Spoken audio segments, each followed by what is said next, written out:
اعوذ باللہ من الشیطان الرجیم، بسم اللہ الرحمن الرحیم۔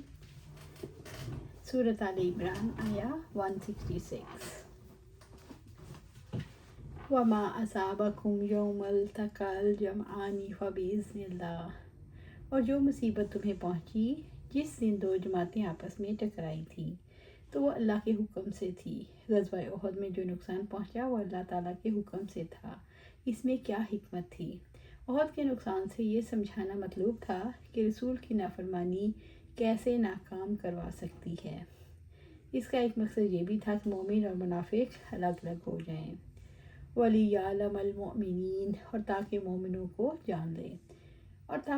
کو جان لے۔ یہ اس کی حکمت کے مظاہر میں سے ہے۔ اللہ تعالیٰ مومنوں کی ایمانی قوت اور کمزوری کو، صبر اور ثبات، عدم ثبات کو اپنے علم سے ظاہر کر دے، پھر وہ صبر کرنے والوں اور ثابت قدمی اختیار کرنے والوں کو بھی جان لے اور منافقوں کو بھی جان لے، جو عبداللہ بن ابی کے ساتھ راستے سے لوٹ آئے، اور وہ 300 لوگ تھے۔ سورۃ آل عمران آیا 167۔ وَلِيَعْلَمَ الَّذِينَ نَافَقُوا، اور تاکہ انہیں بھی جان لے جنہوں نے منافقت کی۔ یہاں علم سے مراد تمیز اور اظہار ہے، کیونکہ اللہ تعالیٰ کا علم ثابت ہے۔ یہاں منافقین سے مراد عبداللہ بن ابی اور اس کے ساتھی ہیں۔ وَقِيلَ لَهُمْ تَعَالَوْا قَاتِلُوا فِي سَبِيلِ اللَّهِ أَوِ ادْفَعُوا، اور جن کے لیے کہا گیا آؤ اللہ کی راہ میں جنگ کرو یا دفاع کرو۔ منافق مسلمانوں کی دوستی کا دم بھرتے تھے، جبکہ ان کے دل کفر اور نفاق سے بھرے ہوئے تھے۔ ان کا نفاق کا پردہ چاک کرنے کے لیے کہا گیا آؤ اللہ کی راہ میں جنگ کرو یا دفاع کرو۔ قَالُوا لَوْ نَعْلَمُ قِتَالًا لَاتَّبَعْنَاكُمْ، انہوں نے کہا اگر ہمیں کسی جنگ کا علم ہوتا تو ہم ضرور تمہارے پیچھے آتے۔ یہاں کس کی طرف اشارہ ہے؟ عبداللہ بن ابی کی طرف اشارہ ہے، جو مقام شہود سے اپنے 300 ساتھیوں کو لے کر لوٹ گیا، اور جب بعض مسلمانوں نے اسے سمجھانے کی کوشش کی تو اس نے جواب دیا ہمیں یقین ہے آج جنگ نہیں ہوگی، اگر ہوتی تو ہم ضرور تمہارے ساتھ چلتے۔ جنگ کا علم ہونے کا کیا مطلب ہے؟ اس کا مطلب یہ ہے اگر آپ واقعی جنگ کے لیے چل رہے ہوتے تو ہم بھی چلتے۔ ہم للکفر یومئذ اقرب منہم للایمان، وہ اس دن ایمان سے زیادہ کفر کے قریب تھے۔ وہ اس دن ایمان کے مقابلے میں کفر سے زیادہ قریب تھے۔ انسان کے حالات بدلتے رہتے ہیں، کبھی کوئی شخص کفر کے زیادہ قریب ہو جاتا ہے اور کبھی اسلام کے۔ یقولون بافواہہم ما لیس فی قلوبہم، وہ اپنے منہ سے وہ بات کہتے ہیں جو ان کے دلوں میں نہیں۔ منافقوں کے بارے میں یہ واضح کیا گیا کیونکہ قسمیں، وفاداری کے وعدے سب فریب ہیں۔ ان کے دلوں میں کفر بھرا ہوا ہے، جبکہ وہ زبان سے ایمان کے دعوے کرتے ہیں۔ واللہ اعلم بما یکتمون، اور اللہ تعالیٰ اس کو زیادہ جاننے والا ہے جسے وہ چھپاتے ہیں۔ اس سے مراد ہے اللہ تعالیٰ ان کے نفاق کو جانتا ہے جس کو ظاہر نہیں کرنا چاہتے۔ سورۃ آل عمران آیا 168۔ الذین قالوا لاخوانہم وقعدوا لو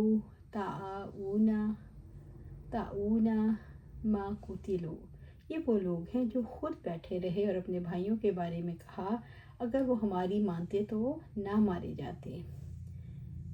جو لوگ حق کی راہ میں جان قربان کرتے ہیں، اکثر دنیا والے یہ بات افسوس سے کہتے ہیں خواہ مخواہ اپنے آپ کو گنوا دیا، اگر جہاد کے لیے نہ جاتے تو نہ مارے جاتے۔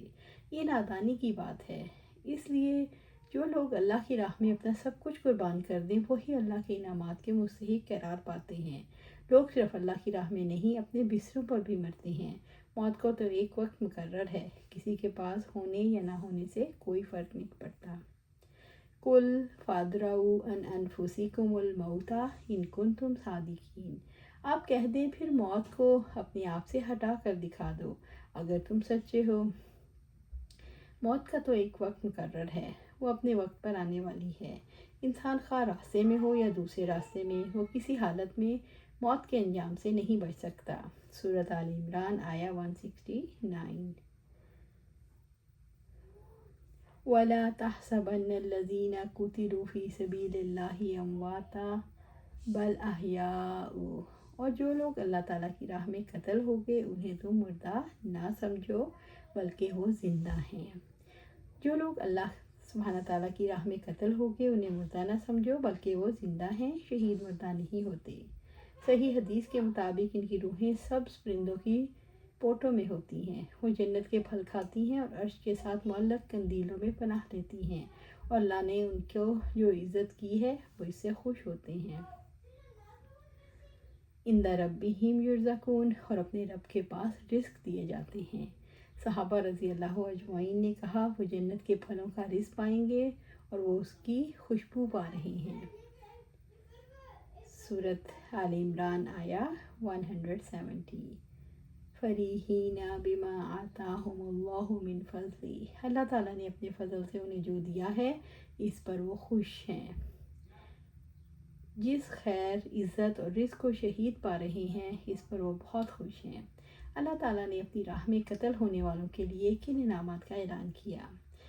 رب العزت نے فرمایا وہ مردہ نہیں بلکہ زندہ ہیں، اپنے رب کے پاس خصوصی رزق پاتے ہیں جو اللہ تعالیٰ نے ان کو اپنے فضل سے دیا ہے، یعنی جنت کی نعمتوں میں سے اس کو پا کر خوش ہوتے ہیں۔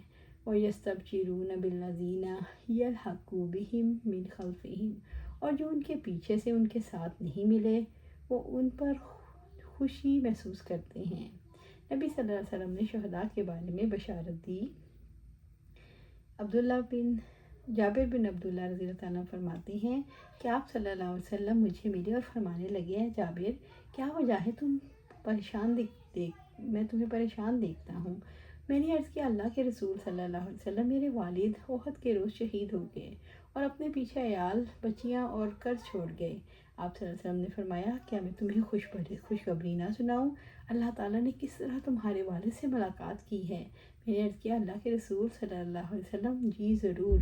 تو آپ صلی اللہ علیہ وسلم نے فرمایا اللہ سبحانہ تعالیٰ نے جب بھی کسی سے کلام کیا ہے تو پردے کے پیچھے سے کیا ہے، مگر تمہارے والد کو زندہ کر کے بغیر پردے کے بلا مشافہ کلام کیا اور فرمایا تمنا کرو میں اسے پوری کروں گا۔ انہوں نے عرض کیا اللہ مجھے دنیا میں لوٹانے کے لیے زندہ کر تاکہ میں تیرے راستے میں دوبارہ قتل کیا جاؤں۔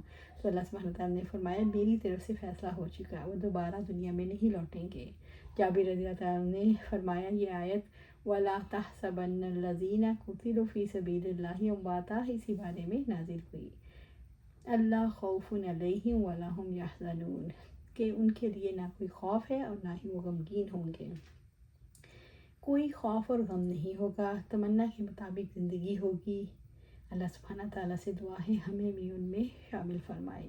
اللہ سبحانہ تعالیٰ سے دعا ہے ہمیں قرآن و سنت پر عمل کرنے کی توفیق دے، اس پر جما دے اور جنت الفردوس کے اعلیٰ مقام پر اپنے پاس گھر عطا فرمائے۔ آمین یا رب العالمین۔